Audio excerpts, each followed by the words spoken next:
प्रधानमंत्री नरेंद्र मोदी ने पहले अमेरिका जाकर भारत का ग्लोबल एजेंडा सेट किया था।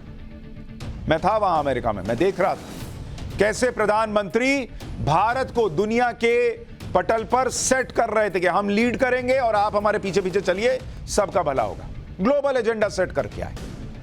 अब वो भारत लौटकर 2024 के चुनाव का एजेंडा सेट कर चुके हैं। कोई और नेता होता तो रेस्ट करता, आराम लेता। अरे भाई, अमेरिका से आने में 15-16 घंटे जाते हैं और हम तो अमेरिका से आए थे, वो तो इजिप्ट गए, वहां दौरा किया, उसके बाद लौटे।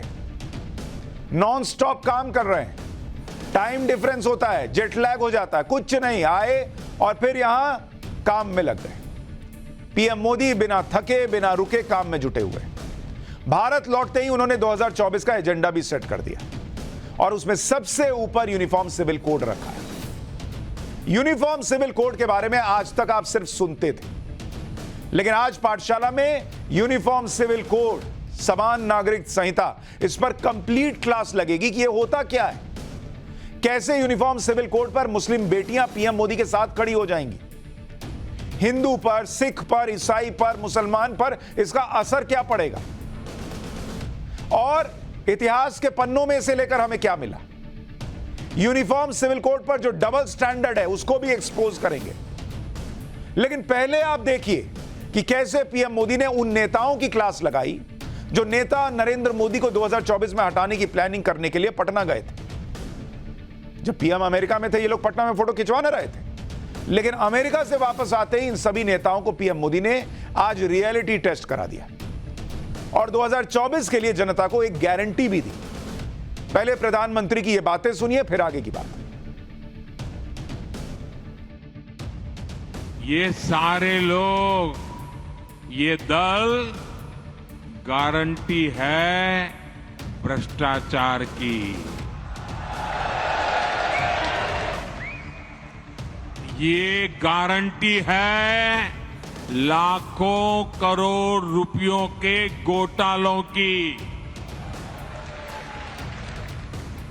कुछ दिन पहले इनकी एक फोटो ऑप कार्यक्रम हुआ था, मिलकर के फोटो निकालने का एक कार्यक्रम हुआ था। इस बैठक में शामिल दलों के इतिहास को देखेंगे तो पता चलेगा कि वो सब मिलकर के, जितने भी लोग वो फोटो में दिखते हैं ना, एक एक को जरा देख लीजिए, उन सबका मिलकर के टोटल लगाएंगे तो ये सारे मिलकर के कम से कम 20 लाख करोड़ के घोटाले की गारंटी है।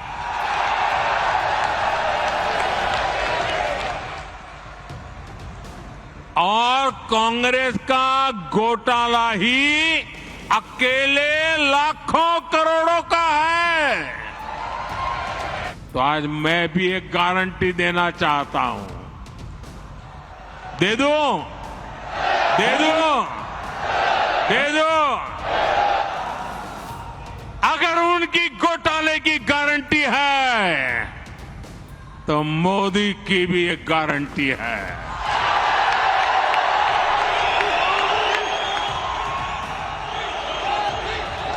और मेरी गारंटी है, हर घोटालेबाज पर कार्रवाई की गारंटी।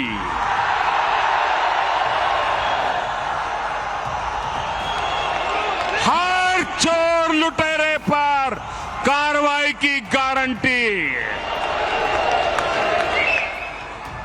जिसने गरीब को लूटा है, जिसने देश को लूटा है, उसका हिसाब तो हो करके रहेगा। प्रधानमंत्री अमेरिका में थे, वहां मोदी मोदी हो रहा था। आज भोपाल में थे, वहां मोदी मोदी हो रहा था। और हर जगह प्रधानमंत्री एजेंडा सेट कर रहे थे, कहीं ग्लोबल एजेंडा, कहीं देश के लिए एजेंडा। और उन्होंने कहा कि जो भी भ्रष्टाचार कर रहा है, साथ में हाथ पकड़ के फोटो खिंचा रहा है मुझे हटाने के नाम पर, सारे भ्रष्टाचारियों पर कार्रवाई करना। दरअसल पीएम आज भोपाल में एक कार्यक्रम में बोल रहे थे और उन्होंने विपक्ष के भ्रष्टाचार की याद दिलाई। विपक्ष के परिवारवाद की याद दिलाई। उन्होंने इन पार्टियों की सच्चाई भी बताई कि परिवारवादी पार्टियां किसका भला करती हैं। उन्होंने कहा कि आप कांग्रेस को, आप ममता जी की पार्टी को, आप अखिलेश जी की पार्टी को वोट दे देना, लेकिन इस लेकिन के बाद उन्होंने क्या कहा वो सुनिए। आपको गांधी परिवार के बेटे बेटी का विकास करना हो तो फिर कांग्रेस को वोट दीजिए। आपको मुलायम सिंह जी के बेटे का भला करना है तो फिर समाजवादी पार्टी को वोट दीजिए। अगर आप लालू परिवार के बेटे बेटियों को उनका भला करना चाहते हो तो आरजेडी को वोट दीजिए। आपको शरद पवार जी की बेटी का भला करना हो तो आप एनसीपी को वोट दीजिए। आपको अब्दुल्ला परिवार के बेटे का भला करना हो तो आप नेशनल कॉन्फ्रेंस को वोट दीजिए। आपको करुणानिधि जी के बेटे बेटियों पोते पोतियों का भला करना हो तो डीएमके को वोट दीजिए। आपको के चंद्रशेखर राव की बेटी का भला करना हो तो आप बीआरएस को वोट दीजिए। लेकिन मेरी बात ध्यान से सुनिएगा। मेरे देशवासियों, मेरी बात ध्यान से सुनिएगा। अगर आपको अपने बेटे का, अपनी बेटी का, अपने पोते का, अपनी पोती का, अपने नाते का, अपनी नाती का, अगर आपको अपने परिवार के बच्चों का भला करना है तो आप वोट भाजपा को दीजिए।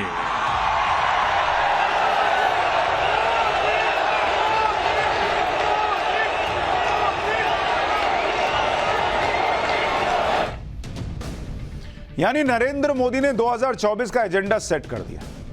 उन्होंने जो लोग उनके खिलाफ खड़े हैं वो कैसे भ्रष्टाचारी हैं इसकी बात बता दी, और उन्होंने साथ में यह भी कह दिया कि अगर इनके परिवार का भला करना है तो इनको वोट दे दीजिए, और अपने परिवार का भला करना है तो मुझे और बीजेपी को वोट दे दीजिए।